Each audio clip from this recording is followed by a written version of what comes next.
Hello, my name is Christina, and I started a little video blog with Packinup.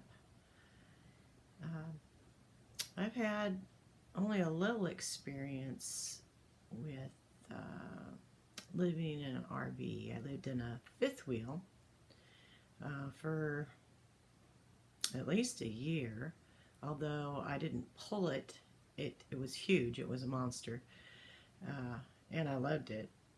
It was a toy hauler, and it suited me just fine. And when I was ready, I looked for some property to put it on, and there was all these rules and regulations. No, you can't put a fifth wheel on property, um, especially if it's in those places that have the laws, HOAs. So I was left with, okay, well, I bought a house. I bought a house in 3/4 of an acre. At that time, I had a teenage daughter with me, and we did a little work around the outside and put up fencing, and then things became more and more difficult. I have osteoarthritis and spine damage, and among other things that my body does not like to cooperate. The newest one was a few years back of bone spur in my right shoulder. So if I do any type of motion repetition, it goes all the way and into the arm, and it makes it very difficult to do things. So I decided, my daughter went and became married, and I was left with this house. I've been here, I think, 3 or 4 years by myself now. And last year I just said, that's it, what am I doing? And I did some YouTube watching, and somehow I came across cheaprvliving.com, or Cheap RV Living, I should say, is on YouTube with Bob. And I thought, well, geez, why not? Before, I couldn't do it because I couldn't find the land to just put my fifth wheel on. It seemed hopeless, and I wanted to be close to a town at that point. I needed, in case I needed medical care, I wanted to be pretty close. So, because I did having surgery again on my neck. But with this way of mobile living on public lands, I can be as close or as far away from a city as I'd like. My health insurance does cover throughout the United States, so that's not an issue. And my health is more stable, even though it's problematic with my arthritis and bone spur and such. There's no more fixing it. It's just what they call stabilized, which means you live with it. You learn to adapt and modify and do what you need to do in order to live. Well, in order for me to live, I decided I don't want to do this property anymore. I don't want to. It was, I think, a couple of years ago, I did buy a lawnmower tractor to finally, which I should have had since 2003, but I finally bought it to mow all the lawn here. And in the winter, we were hit with a really bad snow 2 years ago, and I just did not want to shovel snow again. And if I didn't shovel snow, they wouldn't deliver my mail. So it was really problematic, and I pulled through, but I'm really glad I got the lawnmower tractor, and I put a equipment on it to plow snow. So that came in really handy. So now I'm left with, I need to sell the house and the lawnmower tractor and the equipment that goes with it. And I've been packing up. I've been getting rid of any kind of big furniture. So now I'm getting down to the nitty gritty. I am decided, after going through a Class A, a Class B, Class C, looking at cargo trailers, and I decided a cargo trailer from the very beginning I looked at cargo trailers. And then I went through all the classes, and then I went back to the cargo trailer. Now, the reason I like the cargo trailer is because I'm able to customize. I'm able to build it the way I want to build it. I don't have to pay RV insurance. Depends on what state you're in as to how much money you have to pay for owning an RV. It's really nice in Arizona is it depreciates, because it does depreciate. It depreciates the minute you go off the lot. But in Arizona, when you register again, it's like 15% depreciates every time you have to register, which is nice.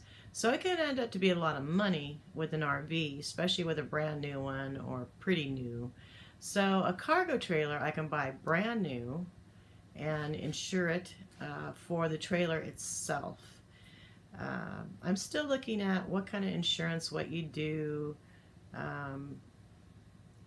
if it were broken into, but yet I have 3 dogs that I'm bringing with me. They are my family, especially since my children have grown and left, and so they are my friends and my protectors. So they will be coming with me. So even if I take 1 dog, I'll have 2 in the cargo trailer.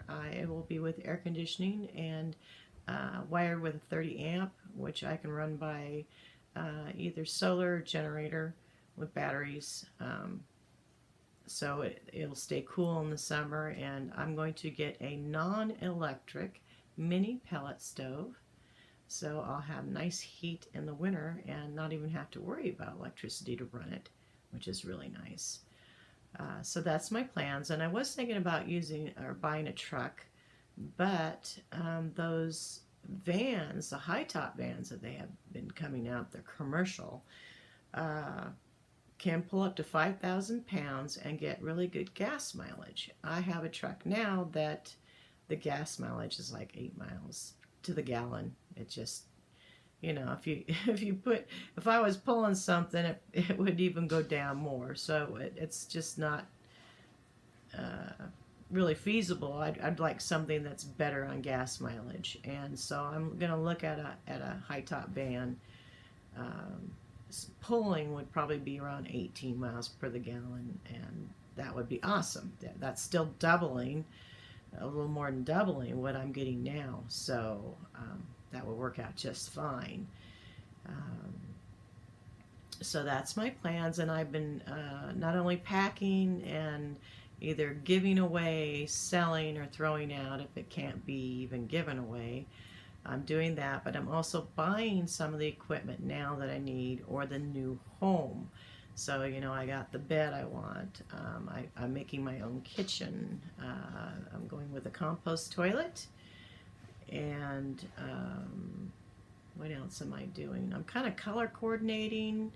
I have paint, and I have things that are coming that I'm going to just be coordinating everything together. And so, you know, it's going to be, I'm thinking about 30 feet long.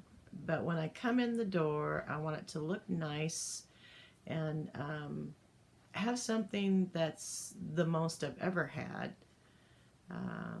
to be proud of.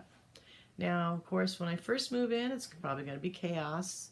I'm going to have these tubs, and, you know, I may always keep them in tubs because tubs are nice. They keep things dry. They keep any sand or dirt off them, and they keep critters out of there, mice and insects and so forth. So it's a nice way to pack things, and they stay put. And I was planning on having the track alongside the van and in the cargo trailer to make sure, you know, before I leave that it's all belted down and not going anywhere. And that's how I'll be traveling. So we'll see. It's going to be a long journey, and one that I hope is going to be wonderful. Another thing I'm going to be bringing with me, instead of the lawnmower tractor, which is really nice little ride, I'm going to be getting a utility, they call it a UTV, utility vehicle, to check out, do some some road off-roading, and probably take one of the dogs with me. And I love to look for crystals and rocks. I like archaeology. Um, just see what I can find without getting lost. Which when I was younger, I don't think I worried about much of anything. But now that I'm older, I do worry about things more than I used to. So, there's GPS, if there's internet available, all these things that I'll be learning as I go, what's safe, what's not safe, and stay on the main road so I don't get lost. That's one way. Looking up on maps, seeing what's out there, looking at what other people have written, what they've visited, to go out and see. There's a lot that I could be doing, and it's time for me to start living life and enjoying life. And my dogs, well, one's a senior, he's a rough collie. You'll be meeting all my animals in the future. I have a 3-year-old 50% border collie, husky, and something else mix, and a 2-year-old that's white shepherd, husky, and some other mixes in there. One is hound. He's quite the character. And you'll be meeting him.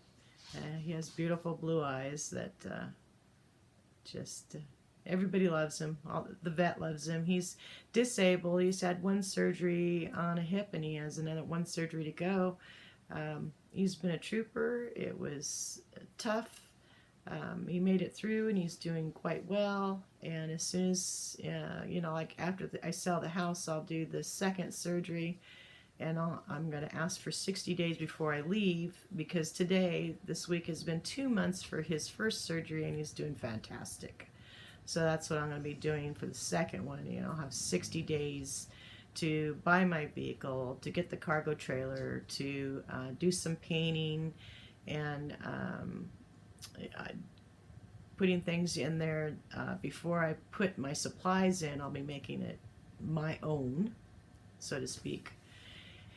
And I already have where I'm going, and depending on the season, of course. I'm going to be a snowbird in the winter, and then in the summer I'll either travel or go up to the forest area. We'll see. There's, the world is my oyster. Where do I want to go? What do I want to do? Do I want to travel by myself? Do I want to travel with a group? There's so much to think about, and enjoying life while I can. Hopefully for the next 20 years or so. So that's a little bit about me. That's my introduction to Packing Up. And I'll see you and talk to you soon. Bye-bye.